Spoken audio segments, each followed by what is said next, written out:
Hey up everyone, I'm Changi and today I'm going to show you a little product I've got. If you haven't already subscribed to the channel, please do. Hit the bell icon, see the notifications and set to all so you can be reminded every time I upload a new video. And this is from Grayson's. This is my 2.4 metre aluminium profile and they're marked up for us. So what have you got on here? I'll show you. Well, this is actually upside down. They're meant to be used this way.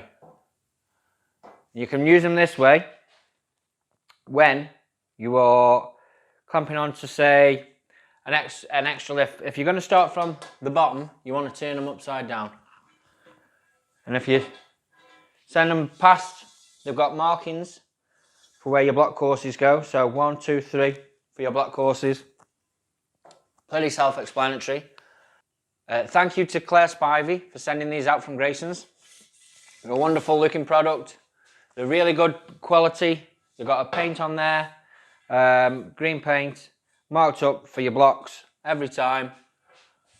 These are going to be handy. I've got a pair of these. I'm not sure how much they are, but you'll have to go to the Grayson's website to find them and get yourself some ordered up. Brilliant. Nice job.